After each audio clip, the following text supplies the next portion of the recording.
Acho que vocês não estavam me ouvindo, né? Só para a gente começar, então, com o tema Testes Universais Germinativos em Câncer de Mama, com o Dr. Pablo, e a gente agradece a colaboração dele, tem certeza que a gente vai poder ter várias perguntas, né, que vão surgir dessa discussão. Obrigada. Obrigado, Érica. Todos me ouvem? Sim. Muito bom. Então, comemorando aí esse mês de outubro, o Outubro Rosa, que é o mês na qual o mundo inteiro, né, realiza campanhas de conscientização a toda a população, principalmente as mulheres, né, sobre a importância de se fazer os exames de rastreamento, né, para o câncer de mama. Então, eu achei interessante trazer hoje aqui para o GET um artigo que saiu no mês passado, em setembro, agora, sobre esse questionamento, se vale a pena fazer testes germinativos universais para o câncer de mama. E então, esse é um tema que vira e mexe sempre entra em pauta, né? Vale a pena fazer testes germinativos universais para o câncer de mama?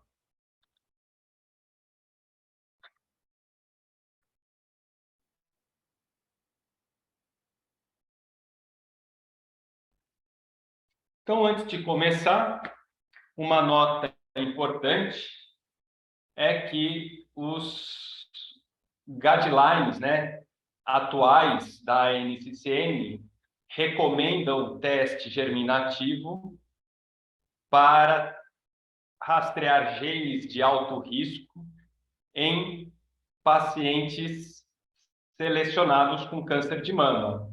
Tá? E nós estamos na versão hoje 1.2023. Então, essa é a versão mais atual, então é bom deixar claro isso agora. Tá? E nessa versão, nesse guideline, então você tem os critérios nas quais as mulheres que têm câncer de mama, quando preenchido algum desses critérios, elas, então, devem ser oferecidos o teste germinativo para o rastreamento de genes de alto risco. Tá?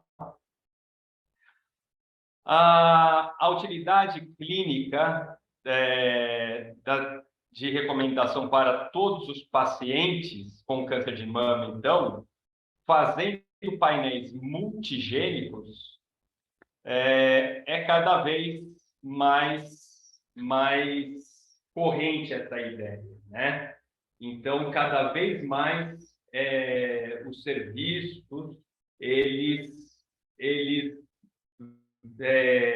trazem à tona a recomendação de que todas as mulheres com câncer de mama devem ser submetidas, então devem oferecer painéis multigênicos. Bom, eu acho que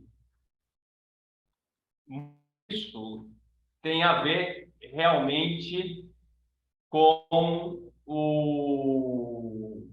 primeiro, a oferta de testes genéticos germinativos, né? Então, hoje, a oferta desses painéis, elas são muito maiores, né? Então, hoje, nós temos aí diversos laboratórios que oferecem painéis, tá? E nós, que trabalhamos com a genética há algum tempo, a gente vem acompanhando também a diminuição no valor desses testes, né? Ou seja, esses testes, a cada ano, eles se tornam mais baratos. e com isso eles se tornam mais acessíveis às pessoas. Então está aqui, né, um gráfico mostrando o custo do sequenciamento de todo o genoma ao longo, né, desses 20 anos. Então, se a gente for ver que em 2001 foi quando foi concluído o projeto Genoma Humano, veja que para você sequenciar um genoma humano inteiro em 2001, né, você gastava aí uma certa quantia de dólares, né? Ou seja, uma quantia que é impraticável.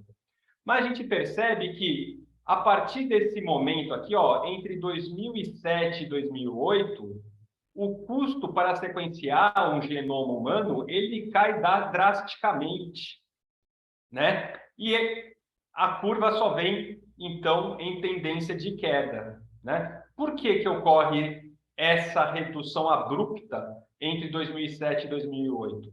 Porque é aqui que começam a ser utilizados os sequenciadores de última geração, né? Os NGS, né? Então, o NGS, essa metodologia de sequenciamento, ela torna, então, possível a diminuição do custo do sequenciamento do DNA, né? Além de tornar esse sequenciamento muito mais rápido, ok? E notem, então, que aqui, em 2021, né, hoje o custo para você sequenciar um genoma humano, ele é menor do que $1.000. Né? Então, veja como a análise de DNA, de genes, né, ela se torna muito mais acessível à população. Bom, eu acho que um dos artigos que mais chamaram a atenção quando a gente fala de testagem genética germinativa universal para as mulheres com câncer de mama vem deste artigo aqui, né, publicado em 2019, tá? Então, aonde a Sociedade Americana de Mastologia, né, de cirurgiões da mama, então, eles então sugerem, né, que toda mulher deve ser testada quando tem câncer de mama, né?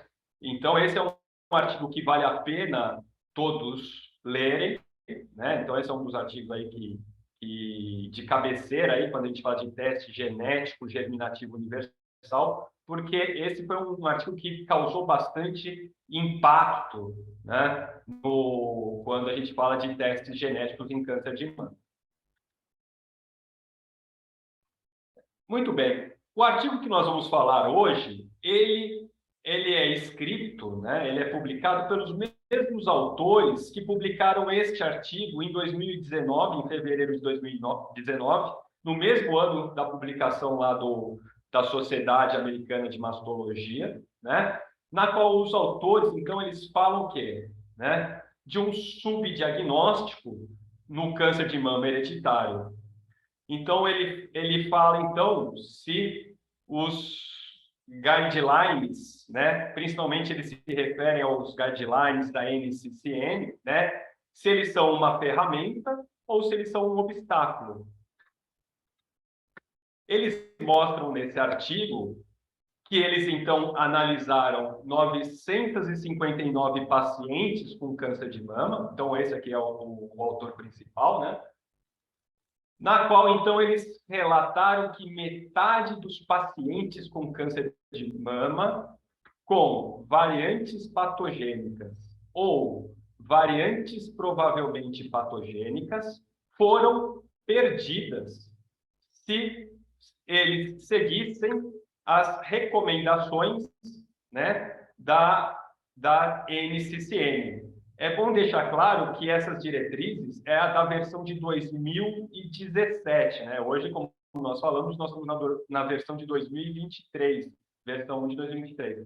Essas diretrizes aqui deste artigo eram referentes à versão de 2017. Mas mesmo assim a gente nota, né, por esse artigo, que se metade das pacientes com câncer de mama, né, que foram encontradas variantes patogênicas ou provavelmente patogênicas foram perdidas seguindo essas diretrizes, quer dizer que eles, então, obviamente, recomendam também, junto com a Sociedade Americana de Mastologia, que os pacientes com câncer de mama realizem teste de painel expandido. Eles ainda mostram isso, né? Não só analisar os genes de alto risco para câncer de mama, mas eles já sugerem aí neste artigo que todas as mulheres com câncer de mama devem ser submetidas a um painel expandido.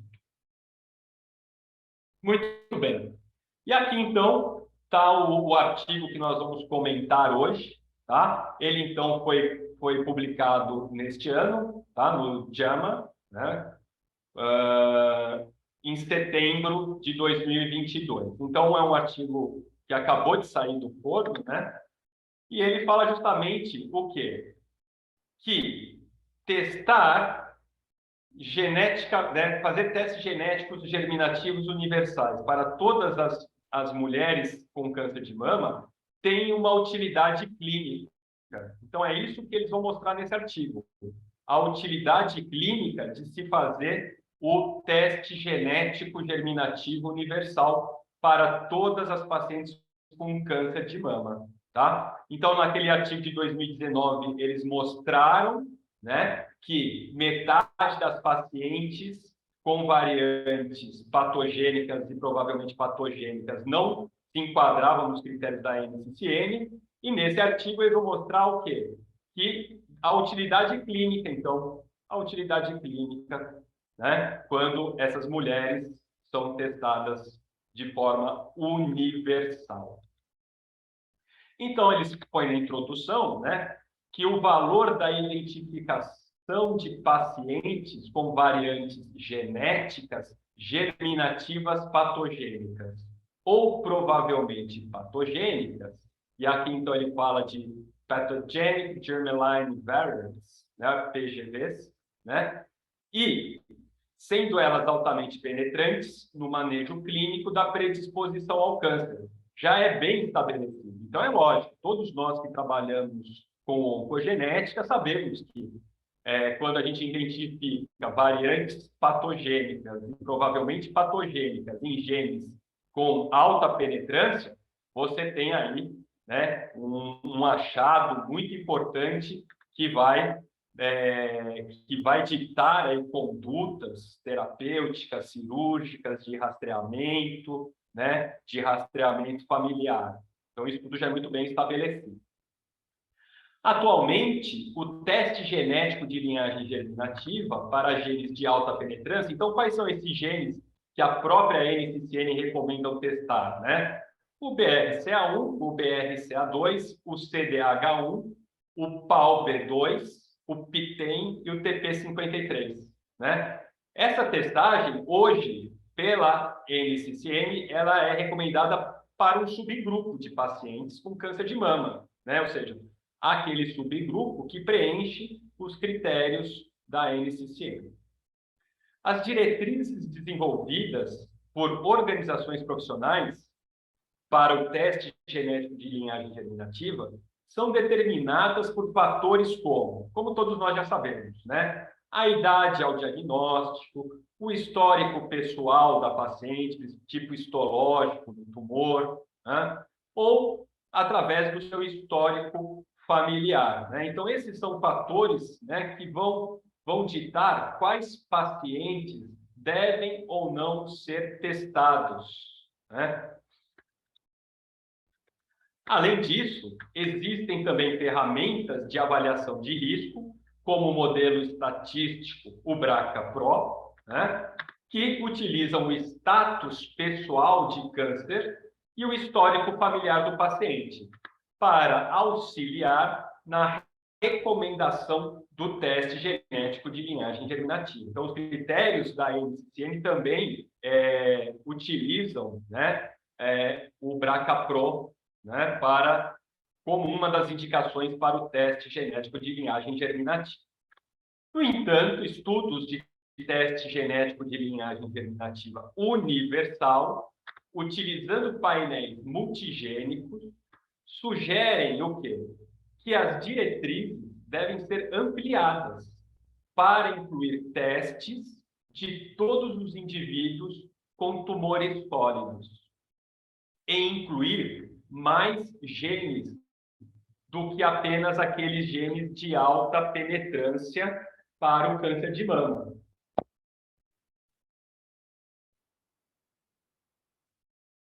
Em um estudo multicêntrico prospectivo, usando teste genético de linhagem germinativa universal, é esse estudo que também foi publicado no JAMA Oncology em 2021, tá? O que eles utilizaram? Um painel multigênico da Invita e de 80 genes em 2.984 pacientes com câncer, onde 48,4% dos 397 pacientes com variantes germinativas patogênicas, tá? Então, isso daria uma porcentagem de 13% de 2.984, 48% deles tiveram achados clinicamente acionáveis que não teriam sido identificados pelo fenótipo ou critérios de testes baseados na história familiar. Então, note aí, né, uma porcentagem significativa de indivíduos, né, que deixariam de ser identificados se eles seguissem critérios apenas baseados em história familiar. Mais importante ainda, 28% dos pacientes com variantes germinativas patogênicas de alta penetrância tiveram alterações em seu manejo clínico ou tratamento. Então, note aí uma elevada porcentagem de pacientes que se beneficiaram, né, pelo exame genético germinativo. Ok? E aí eles mostram o estudo deles, publicado no Journal of Clinical Oncology, em 2019, né? Que onde os autores do artigo relataram uma coorte com 959 pacientes com câncer de mama, estratificado de acordo com as diretrizes da NCCN de 2017, e eles viram que aproximadamente 50% das variantes germinativas patogênicas teriam sido perdidas se apenas os pacientes que atendessem as diretrizes fossem testados. Tá? Então, mostrando aí, então, 2 artigos aí que tiveram bastante impacto, né? Mostrando que você, utilizando painéis multigênicos em pacientes com câncer de mama, tá? Você tem aí uma alta porcentagem de indivíduos que não se enquadrariam na testagem. Então, tá aqui, eu trouxe essa versão, né, da NCCN de 2022, a primeira versão, que a gente nota, veja, é que a idade de diagnóstico, né, para todas as mulheres com câncer de mama é menos de 45, ok? E o triplo negativo, cadê o triplo negativo? Está aqui, ó, em qualquer idade já, né? Já a versão mais atual da NCCN, ela já aumenta a idade, né, para testagem dos genes de alta penetrância, né, de alta penetrância, tá? Eles aumentam em 5 anos já, né, da versão de 2022 para de 2023. Agora, qualquer mulher com câncer de mama com 50 anos ou menos já devem ser testadas para os 6 genes de alta penetrância. Okay? E câncer de mama triplo negativo em qualquer idade. Né? Para quem é mais antigo, a gente sabia que o triplo negativo era até os 60 anos. Né? Agora, a mulher com câncer de mama do tipo triplo negativo, ela deve ser testada independente da idade de diagnóstico. Então, desde então, as diretrizes da NCCN foram atualizadas, né? Então, no artigo eles ainda estão na versão 1.2022, tá? para recomendar teste genético de linhagem germinativa para câncer de mama triplo negativo em qualquer idade. Ou para auxiliar, então essa é uma outra recomendação que entrou, né, na versão da NCCN, é que testar a mulher em qualquer idade para auxiliar na determinação de elegibilidade para o tratamento com inibidores da PARP em pacientes com câncer de mama metastático e em pacientes com câncer de mama de alto risco em estágio inicial e HER2 negativo, né? Então, essas recomendações foram modificadas da versão de 2017 para 2022. E até agora elas vigoram desse mesmo jeito. Bom, vários estudos realizaram modelos também de custo-efetividade, tá? E um desses estudos também foi aqui de 2018, tá? Esse foi um estudo também muito interessante, que chamou muito a atenção na época, tá? Na qual eles mostram, então, o custo-efetividade utilizando teste genético de linhagem germinativa de base populacional. O que quer dizer isso? Teste genético de linhagem germinativa de base populacional quer dizer que todas as pessoas da população, independente se tem ou não câncer, devem ser testadas, né? Que correspondem por exames apropriados e intervenções de redução de risco. Uma análise de teste genético de linhagem germinativa de base populacional em mulheres não selecionadas com 50 anos ou menos, que foi realizado no Reino Unido e nos Estados Unidos, usando um painel composto por BRCA1, BRCA2, PALB2, RAD51C, RAD51D e BRIP1, reduziu a incidência de câncer de mama e foi mais custo efetivo do que uma estratégia baseada em diretrizes. Então, esse artigo aqui publicado, tá, em 2018 chamou muito a atenção por causa disso, né? Quer dizer, fazer teste genético de base populacional.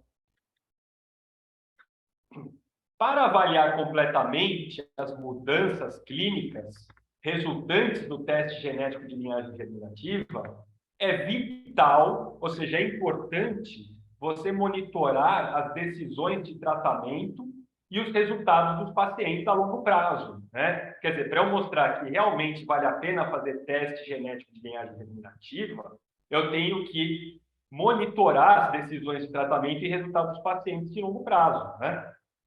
E os autores, então, relatam na coorte, né, o gerenciamento clínico e a avaliação dos médicos sobre o benefício geral do teste genético de linhagem germinativa universal para os pacientes. Então, eles começaram, né, a metodologia agora, eles começaram, né, um estudo em 2017, um registro prospectivo multicêntrico com 20 clínicas comunitárias e acadêmicas nos estados do Alasca, Arizona, Califórnia, Havaí, Illinois, Michigan, Novo México, Nova York, Pensilvânia, Tennessee, Texas e Virgínia. Esse registro prospectivo, então, envolveu 956 pacientes do sexo feminino e 3 pacientes do sexo masculino com câncer de mama. E todos eles foram submetidos ao teste genético de linhagem germinativa. Esse painel de 80 genes está em vista. Além disso, os médicos preencheram um formulário de relatório de caso, tá? Que eles chamam de Case Report Form, tá?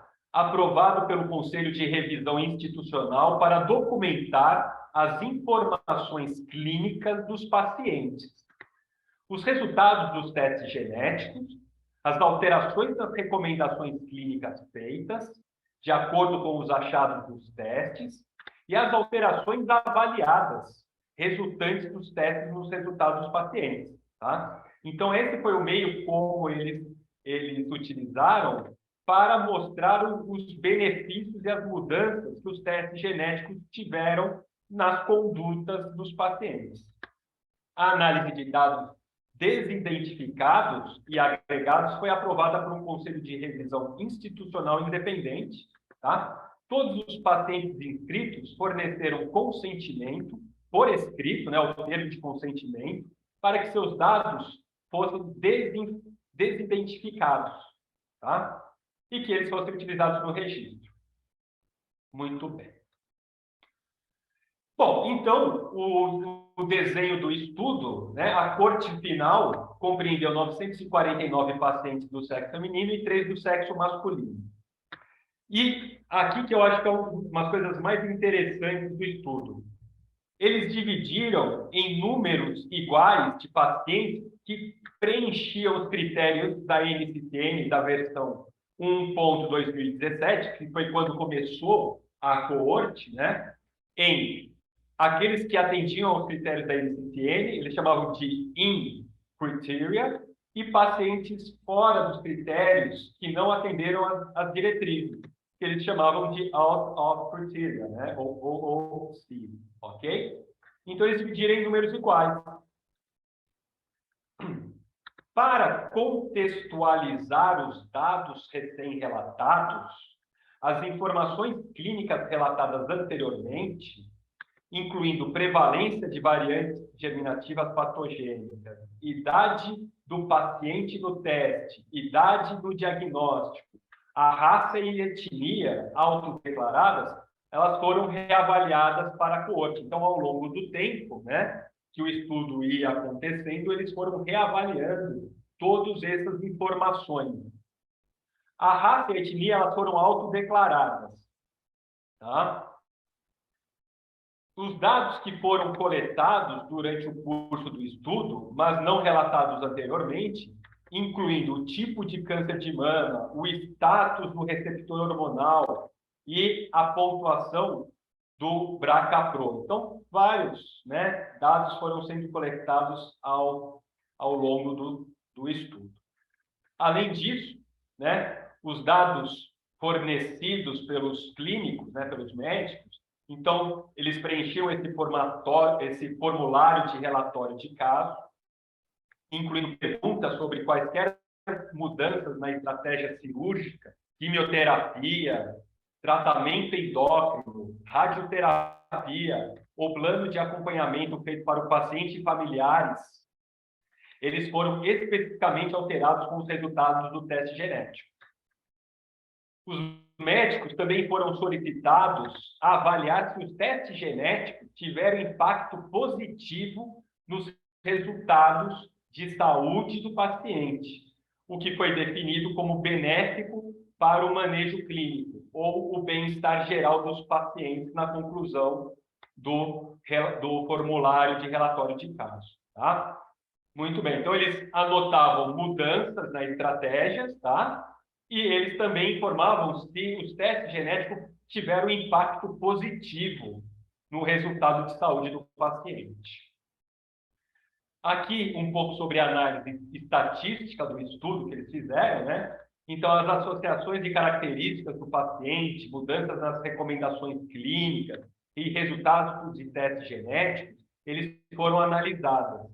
As respostas informativas foram definidas como aquelas em que uma resposta foi fornecida e não foi deixada em branco, independentemente de ter sido observada alguma alteração na recomendação. Aí eles utilizaram aqui, né, alguns meios estatísticos, modelos estatísticos, né, para analisar os dados. E o teste exato de Fischer, né, esse muito bem conhecido por quem faz pesquisa, ele foi utilizado para comparar a prevalência de variantes germinativas patogênicas entre os grupos que preenchiam critérios e aqueles que não preenchiam critérios, levando-se em conta uma significância estatística por um P menor do que 0,05. Os dados, então, foram analisados entre abril de 2020 e maio de 2022. Então, vamos ver os resultados, né? As características dos pacientes dessa corte, né? Então, todos apresentavam câncer de mama, 467 pacientes preenchiam os critérios da NCCN e 472 pacientes não preenchiam os critérios da NCCN. dessa coorte, 936 eram mulheres, o que dava 99,7%, e 702 eram da etnia branca, né, caucasiana, né, o que correspondia a 74,8% da coorte. E a média de idade no diagnóstico inicial, vejam só, era de 57,6 anos, né? Ou seja, uma idade que fica realmente acima daquela que hoje é recomendada pela NCCN, e na de 2017, então, que era aos 45 anos. Para o grupo que preencheu os critérios, a taxa de variantes germinativas patogênicas foi de 8,8%, ou seja, 42 pacientes apresentaram variantes germinativas patogênicas. E olha que interessante, para o grupo que não preenchiam os critérios da NCCN, a taxa de variantes germinativas patogênicas foi de 8,4%, ou seja, 40 pacientes. Tá? Então, vejam que as porcentagens são muito similares entre pacientes que preenchiam e não preenchiam os critérios da NCCN. Para variantes germinativas patogênicas em pacientes que não preenchiam os critérios, 55% estavam em genes que foram considerados genes de predisposição ao câncer de mama, no momento em que o estudo foi realizado. E desses genes, a maioria, 68,2%, era de moderada penetrância. Tá? Embora tenha havido uma maior taxa de variantes germinativas patogênicas em genes de predisposição ao câncer de mama, para as pacientes que preenchiam os critérios, tá? 32 dos 42, em comparação com as pacientes que não preenchiam os critérios, a diferença não foi significativa, com um P de 0,06 pelo teste de Fischer. Tá? Então, não houve diferença significativa entre os dois grupos, quando nós estamos falando de genes de predisposição ao câncer de mama. Houve, no entanto, variantes germinativas patogênicas de alta penetrância, significativamente mais identificadas, né, em pacientes que preenchiam os critérios da NCCN quando comparados com os pacientes que não preenchiam. Então, note aqui o valor de P de 0,001, tá? O que vai ser mostrado na tabela 1. Então, quando a gente fala de genes de alta penetrância, as pacientes que preenchiam os critérios da NCCN, elas tinham, sem dúvida, uma maior identificação. Então, está aqui, né, mostrando que os dois grupos da coorte, né, os grupos que o grupo que preenchia os critérios e o grupo que não preenchia os critérios, tá? Os que foram encontrados variantes germinativas patogênicas, então 42, né, 8,8, e as que não foram encontradas, tá? E aqui a mesma coisa, e veja o número de VUs, de variantes de significado incerto, que foram encontradas, né, também nos dois grupos. Notem, né, isso é muito interessante, olha o valor de P aqui de 0,91, mostrando que praticamente não há uma diferença significativa entre os dois grupos, tanto os que preenchiam os critérios quanto os que não preenchiam. Tá? Aqui mostrando com relação aos genes, né, de predisposição ao câncer de mama e a penetrância, né? Aqui sim, veja que há uma diferença significativa, né, entre, quando a gente fala de genes de alto risco, de alta chance, tá, entre os dois grupos. Então, aqui a gente encontrou em 42%, e aqui nós encontramos em 10%. Tá? Que mais? O sexo, aqui a idade de diagnóstico do câncer de mama. Note que, como eles utilizaram os critérios de 2017, todos os pacientes com 45 anos ou menos, ok? E, então, foram encontrados aqui nos que preenchiam os critérios. Tá?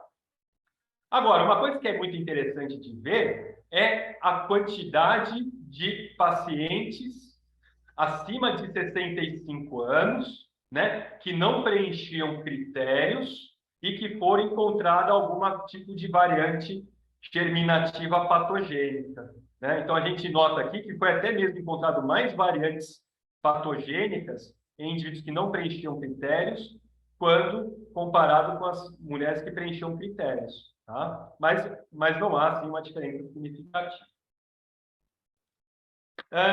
As características dos pacientes de acordo com a prevalência das variantes germinativas patogênicas. Então, a estratificação da prevalência das variantes germinativas patogênicas por idade revelou que as taxas de variantes germinativas patogênicas foram semelhantes nos grupos que preenchiam e que não preenchiam os critérios, entre as faixas etárias, como nós já mostramos. Pacientes com mais de 65 anos do grupo que não preenchiam critérios tiveram uma taxa de positividade maior do que as pacientes que preenchiam os critérios, né? Embora isso não tenha sido estatisticamente significativo. Então, é isso que eles mostram aqui, né? Nessa fileira aqui, tá? As pacientes que não preenchiam critérios acima de 65 anos, como foi visto um maior número de pacientes com variantes patogênicas. Características das pacientes na corte. É importante notar que os pacientes com status de receptor hormonal triplo negativo, determinado como fora dos critérios, teriam sido incluídas, né, nos critérios de acordo com os critérios de 2021. Tá bom? Então, isso vale a pena a gente notar aqui, tá? Que hoje, né, os critérios da NCCN falam que todas as mulheres com triplo negativo têm que ser testadas, né? Aqui você vê a diferença entre os dois grupos ainda, né? De acordo com os critérios de 2017. Muito bem. Então, a gente achou aqui um número também razoável, né? Mas sem significância. Outra coisa que eles comentam também é sobre o score que foi gerado pelo BRCA-PRO, né?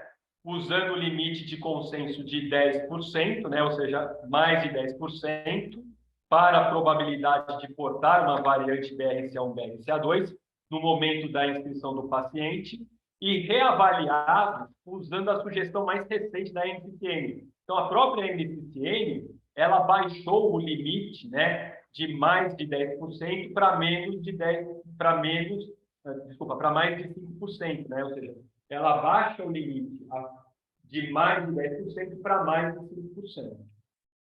Então, usando 10% ou mais como limite, quando comparado com o 10 ou mais, não houve diferença estatística, tá? Na taxa de variantes germinativas patogênicas entre os pacientes, tá bom?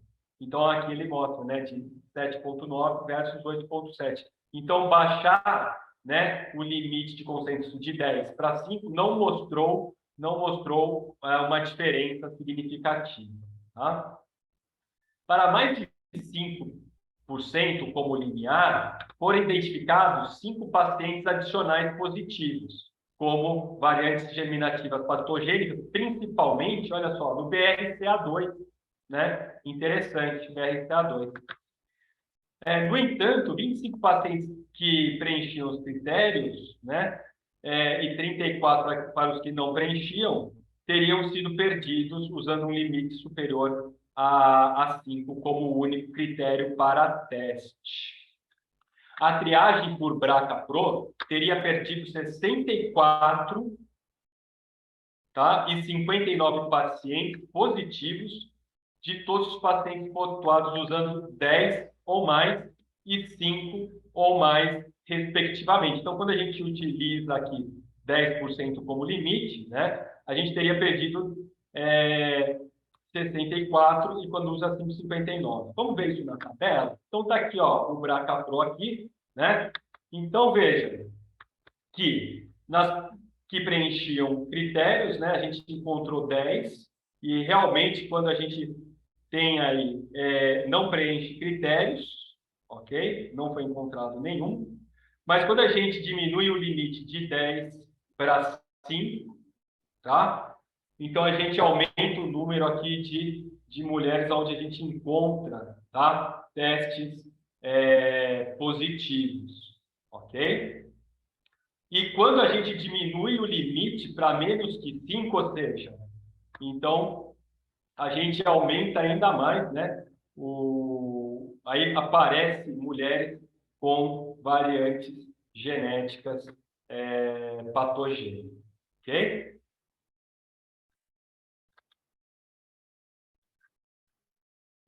Mudanças na recomendação para pacientes com variantes genéticas positivas. Então, agora vamos ver o que ao achar essas variantes patogênicas, causou, então, né, no manejo clínico dos pacientes. Então, dados informativos sobre recomendações de manejo relatadas pelo médico, indicadas por teste genético, estavam disponíveis para 71 dos 82 pacientes positivos. No presente estudo, então, apenas 32% de todos os pacientes positivos para variantes germinativas patogênicas foram recomendados a encaminhar seus familiares para aconselhamento. E isso vai ser uma das críticas lá na conclusão do trabalho, né? Então, ele fala que apenas 32% dos pacientes que tiveram testes genéticos positivos é que houve, então, o rastreamento dos familiares. Quer dizer, o que aconteceu com o restante? Por que o restante dos indivíduos que tiveram variantes genéticas patogênicas não tiveram os seus familiares rastreados? Para os demais pacientes, pelo menos uma mudança na recomendação clínica foi feita. Para 31 de 37, né, nos que tiveram critérios, e de 23 para 34 dos que não preenchiam critérios. Ok? Então, aqui mostrando, né, que veja que os indivíduos que preenchiam critérios e que tiveram variantes germinativas patogênicas, os que não preenchiam critérios e que também tiveram variantes patogênicas, veja que houve, então, um impacto positivo no seu desfecho relatado pelo seu médico, né, no desfecho de saúde, tá bom? Então, levando aqui, olha só, para todos os indivíduos, você teve 63% de pessoas que tiveram impacto positivo no desfecho de saúde, tá? Nos indivíduos que tiveram positivos. E notem que também houve mudança, né? Também houve impacto nos indivíduos que apresentaram variantes de significado incerto e até mesmo o teste germinativo negativo. Porque o teste germinativo negativo, isso também vai influenciar no manejo clínico do indivíduo de forma positiva. Ok? As recomendações mais frequentes feitas de acordo com os resultados dos testes para pacientes que não preenchiam critérios foram vigilância proativa ou recomendações de redução de risco ou encaminhamentos a outros especialistas clínicos, tá? Então, aqui mostrando, tá?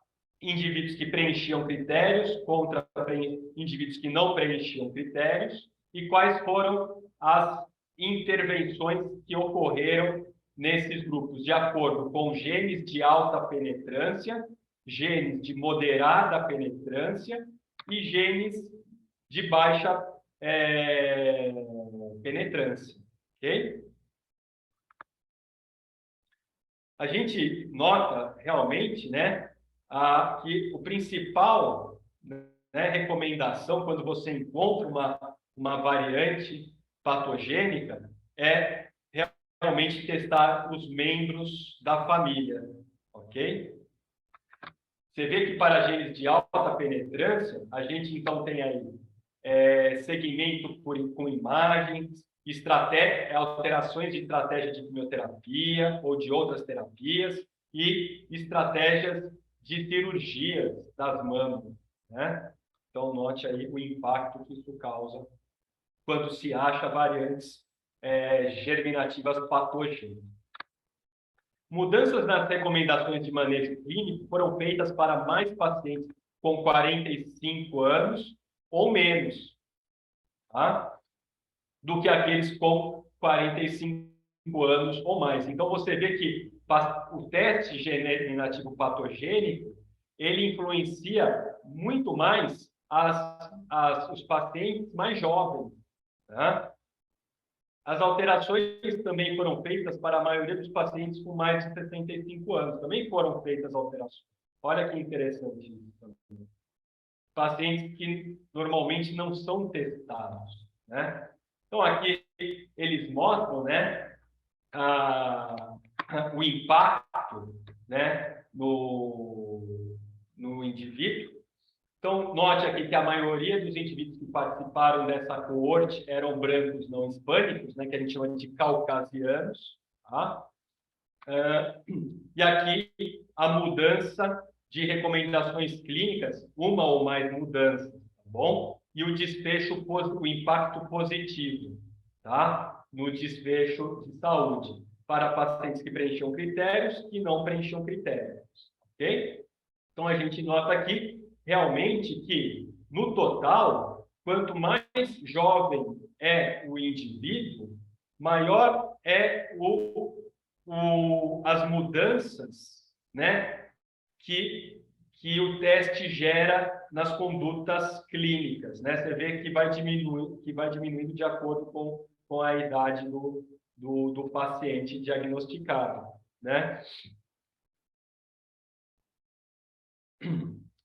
Variantes germinativas patogênicas nos pacientes e as mudanças em suas recomendações.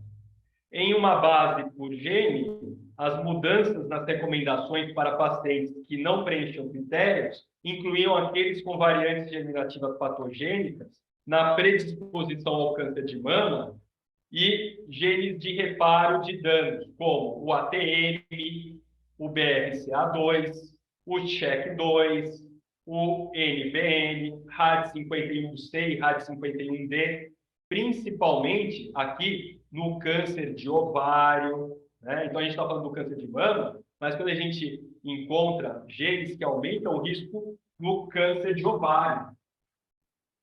Também foram encontrados, né, variantes germinativas patogênicas em genes como MSH6 e MUT-YH, ok? E também, então, foram feitas recomendações para pacientes, tanto que preenchiam critérios, quanto para indivíduos que não preenchiam critérios. Daí eles mostram a importância de se fazer painéis multigênicos, né? Porque nesses indivíduos nós podemos encontrar, como todos nós sabemos, variantes germinativas patogênicas em genes que não estão relacionados diretamente ao aumento alto, né, de alta penetrância ao câncer de mama. Tá? Então, aqui mostrando uma figura, né? Aqui, genes, tá? Que aumentam a predisposição ao câncer de mama, ok?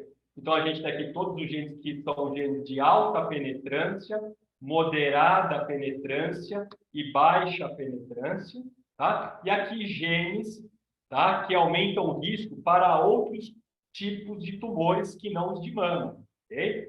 A gente nota aqui, então, os pacientes preenchidos com cor mais escura são pacientes que preencheram os critérios da NCCN e os pacientes que não preencheram os critérios da NCCN, tá bom? E quando você tem todo preenchido, é porque houve mudança na conduta clínica.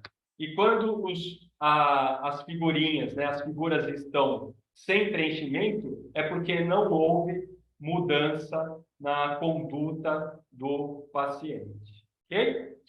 Então, note realmente, né, que os genes de alta penetrância para câncer de mama foi encontrado, a sua grande maioria, em pacientes que preenchiam os critérios da NCCN e, na sua grande maioria, houve mudança de condutas no tratamento e no manejo dos pacientes. Ok?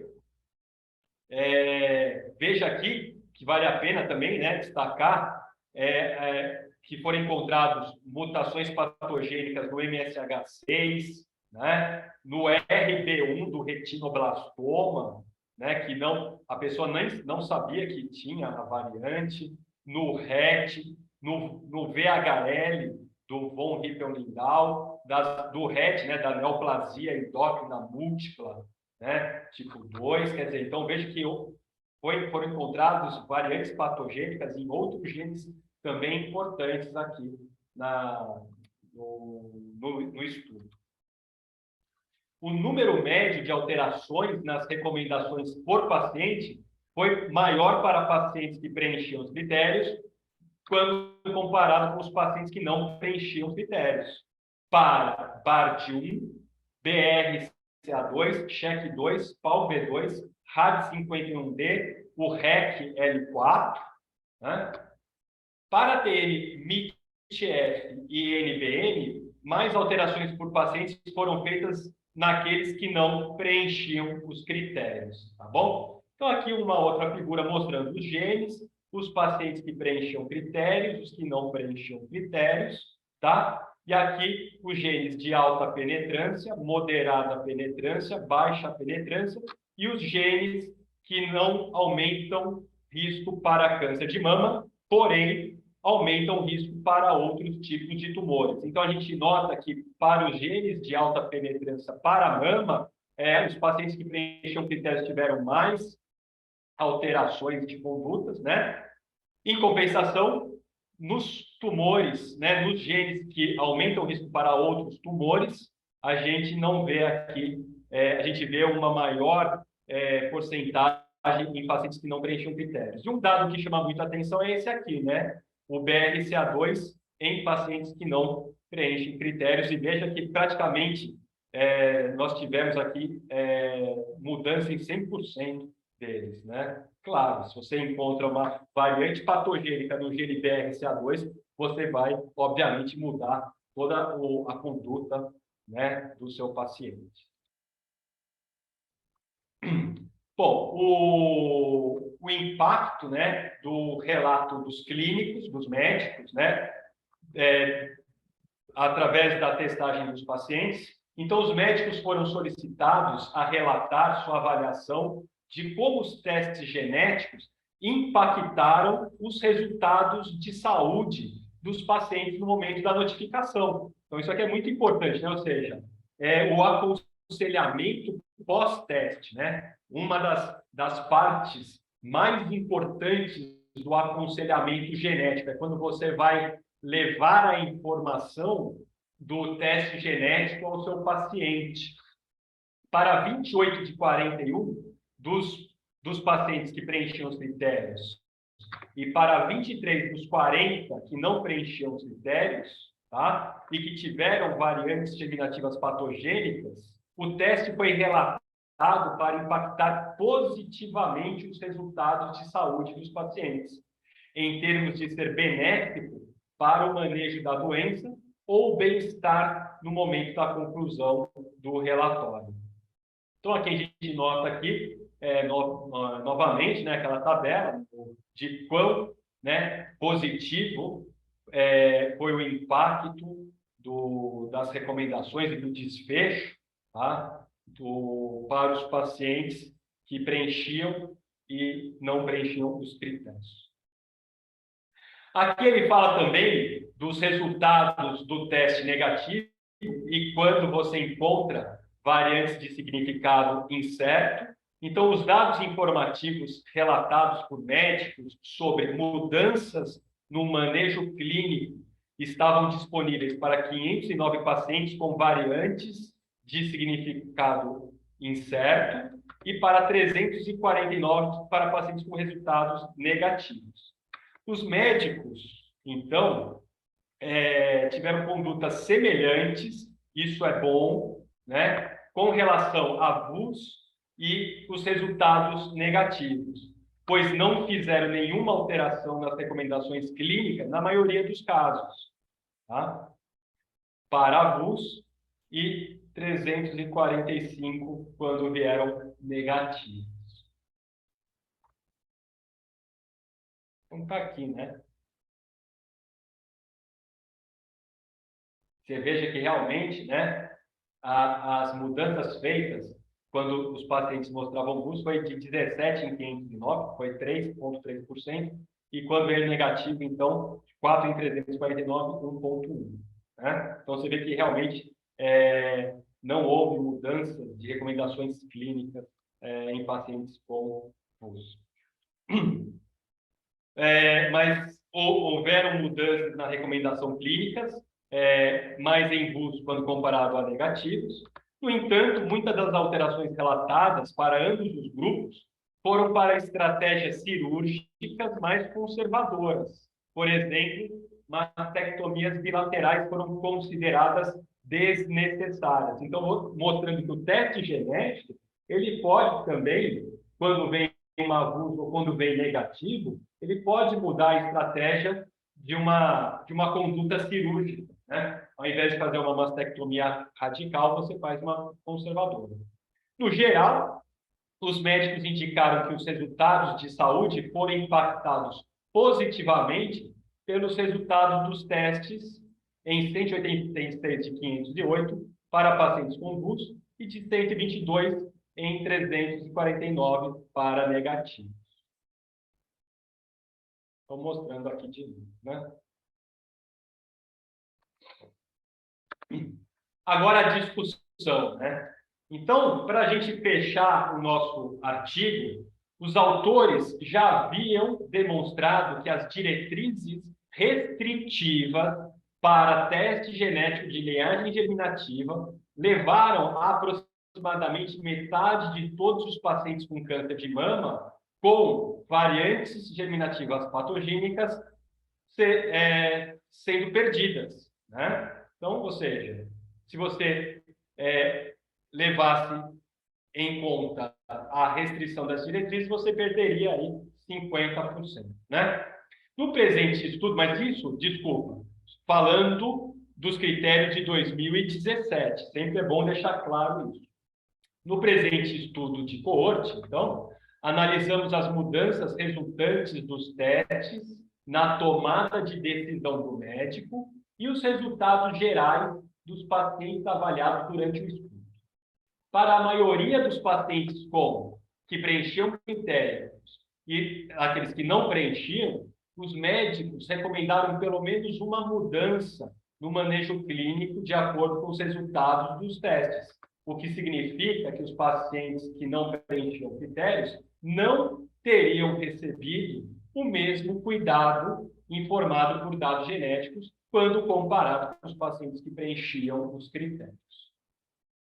No presente estudo, a prevalência de variantes germinativas patogênicas foi distribuída de forma semelhante em todas as faixas etárias e para a maioria dos pacientes com mais de 75 anos, os médicos relataram uma mudança na recomendação clínica feita e impacto positivo no resultado da saúde do paciente com o resultado do teste. Esses dados são consistentes com os achados anteriores de que a prevalência de variantes germinativas patogênicas em pacientes com câncer de mama até 65 anos ou pacientes na pós-menopausa, ou seja, de 59 a 70 anos, é suficientemente alta para justificar o teste genético de linhagem germinativa, mesmo na ausência de história familiar. Então, esse aqui é um estudo também interessante que vale a pena ler, publicado em 2020, na qual eles mostram, então, aqueles que não preenchiam critérios daqueles que preenchiam critérios. E eles mostraram, então, que, veja, a quantidade de indivíduos, né, que deixariam de ser diagnosticados com variantes patogênicas daqueles que não preenchiam os critérios da NCCN. Isso porque, se a gente for pegar, hoje o critério atual da NCCN é teste genético para todas as mulheres com câncer de mama antes dos 50 anos. Mas veja que a grande maioria das mulheres, veja a soma de todas as áreas, das quatro tipos de tumores, se somados, você tem um número muito maior de mulheres diagnosticadas com câncer de mama depois dos 50 anos de idade, né? Então, é razoável pensar que muitas dessas mulheres tenham variantes germinativas patogênicas e que elas não preenchem critérios da NCCN, já que as que preenchem critérios, na sua grande maioria, estão aqui. A US Preventive Service Task Force recomenda que todas as mulheres com histórico pessoal ou familiar de câncer de mama, ovário, trompas ou peritônio sejam rastreadas para aconselhamento genético usando uma ferramenta de avaliação de risco como o BRCA-PRO. Apesar do limiar mais baixo, atualmente sugerido pela NCCN, ou seja, de 5 ou mais, né? Nossos dados mostraram que o BRCA-PRO permanece limitado ao estimar a probabilidade de variantes de BRCA1 e BRCA2 e é inadequado para rastrear pacientes com variantes germinativas patogênicas em outros genes de alto e moderado risco que possuem recomendações da NCCN para manejo clínico. Então, o BRCA-PRO, ele é um instrumento para BRCA1 e BRCA2. E mesmo assim, o estudo mostra que ele é limitado, né? Como esperado, a maioria das variantes germinativas patogênicas, 81,8%, em pacientes para os quais não foram feitas alterações nas recomendações, estavam em genes de predisposição ao câncer de mama de baixa ou moderada penetrância. Claro, quanto menor é a penetrância, maior é a frequência alélica dessas variantes na população. Quando a identificação de uma variante germinativa patogênica não altera diretamente o tratamento de um paciente, deve, no entanto, solicitar testes em cascata aos familiares do paciente para identificar aqueles que se beneficiarão dos protocolos de vigilância e prevenção do câncer. No presente estudo, apenas 32% de todos os pacientes positivos para variantes germinativas patogênicas foram encaminhados para o aconselhamento genético familiar. Apenas 32%. Isso é consistente com observações anteriores de que o teste em cascata na prática clínica está falho. Está falho. Aqui ele fala da importância do teste genético de linhagem germinativa para recomendar terapias de precisão, principalmente para o uso de inibidores da PARP, né? Então, tem vários estudos que já mostram, né, a eficácia do tratamento com inibidores da PARP quando o indivíduo tem variantes germinativas patogênicas em BRCA1 e BRCA2, e hoje ele tem estudos até em outros genes, né, os BRCA. Conclusão. Então, concluindo o estudo, vamos para terminar. Até onde sabemos, este é o primeiro estudo prospectivo a demonstrar a utilidade clínica do teste genético de germinativa universal para pacientes com câncer de mama.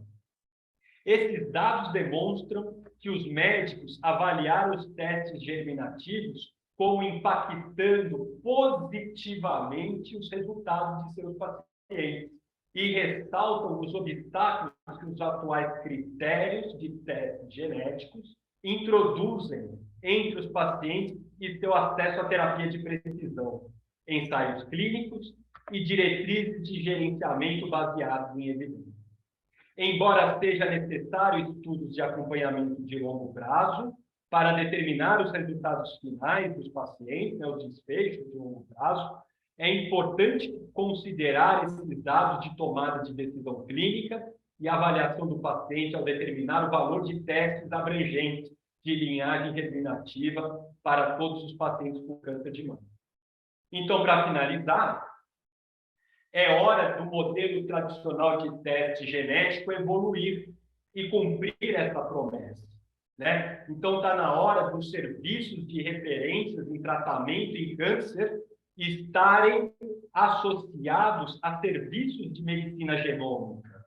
É hora de dar um suporte adequado aos pacientes e aos seus familiares, com testes genéticos mais amplos e registros populacionais, gerenciamentos de dados. Então, gostaria de agradecer, né, a oportunidade de falar sobre teste genético para câncer de mama nesse mês de outubro, o Outubro Rosa, né? E o teste genético, ele é importante porque ele vai ser uma ferramenta muito útil, né? Hoje e no futuro, para a prevenção do câncer de mama e de outros tipos de câncer. Então, muito obrigado e passo a palavra para ela. Obrigada, Pablo. Eu vou só abrir espaço para uma pergunta, porque a gente já está em 15 horas e 9 minutos. Se alguém desejar fazer alguma pergunta, pode encaminhar. Não sei se está aberto o microfone para as pessoas.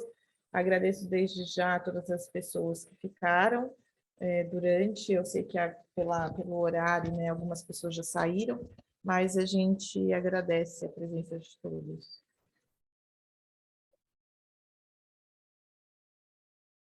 Eu acho que, como o Pablo falou, né, é uma questão importante, a demonstração de que o teste germinativo é importante para os pacientes com câncer de mama, porém, a gente tem uma questão duas questões que eu acho que são muito críticas, né? A primeira, como o Pablo falou, é o pouco número de serviços de medicina genômica para fazer o aconselhamento genético dessas pacientes. E o segundo, né, ainda que o valor do teste tenha caído, a cobertura da ANS é mais restritiva do que o NCCN. Então, a gente tem um bom número de mulheres que não conseguem ter acesso pelo valor do teste, né? E também a importância de você fazer testes multigênicos, não apenas sequenciar 2 genes, né? Então, acho que tem algumas mensagens que acho que são importantes. É isso aí, né? Então, realmente, e a gente ainda encontra mais esse problema, além da escassez de serviços de aconselhamento genético, né, multiprofissional, né? Isso acontece nos Estados Unidos e ocorre na grande maioria dos países, e o nosso não é exceção, né? A gente ainda tem essa dificuldade em solicitar testes genéticos, né, para a grande maioria das mulheres, ou porque elas não se enquadram aqui no Brasil no rol da ANS, né? Então, muitas mulheres provavelmente têm variantes patogênicas, né, e que não estão sendo identificadas, né? Então, esse é um problema que a gente tem que resolver aí nos próximos anos, como oferecer serviços de aconselhamento genético de qualidade para a população, né? E aqui no nosso país, a gente sabe que a maioria da nossa população ela está vinculada ao sistema público de saúde, que é o SUS. Nesse sistema, então, serviços de aconselhamento genético são muito mais escassos, né? E, além disso, oferecer testes genéticos bem indicados e de qualidade a esses indivíduos. E veja, como a gente falou, quando identificados os casos com variantes patogênicas, de fazer o rastreamento da família e o gerenciamento desses indivíduos de risco a longo prazo, né? Então, os serviços de medicina genômica, eles são muito importantes, porque eles vão armazenar dados, gerenciar dados e fazer todo o manejo do indivíduo e de seus familiares a longo prazo, com o objetivo realmente de prevenção das doenças, no caso do câncer, e, com isso, diminuindo o custo de longo prazo para o sistema de saúde, né? Então, hoje, os serviços de medicina genômica vão sofrer, hoje e nos próximos anos, né, os serviços de medicina genômica eles vão realmente ganhar espaço, não só no câncer, mas para outras doenças. Eu acho que aí também o artigo ele fala que é muito interessante, está na hora da gente mudar a visão. Quer dizer, mais para frente, além da gente fazer um painel multigênico só para a gente que predispõe a câncer, nós vamos fazer um painel multigênico para doenças que predispõem a doenças cardiovasculares, a doenças neurodegenerativas e ao câncer. Os serviços de medicina genômica vão oferecer um serviço completo para gerenciar e prevenir todas as doenças que têm seu risco aumentado por alterações no DNA. Muito obrigado, Vera. Eu que agradeço a presença de todos e a gente se vê, então, no nosso próximo encontro. Obrigada e uma boa tarde para todo mundo. Até mais. Obrigada, Paulo.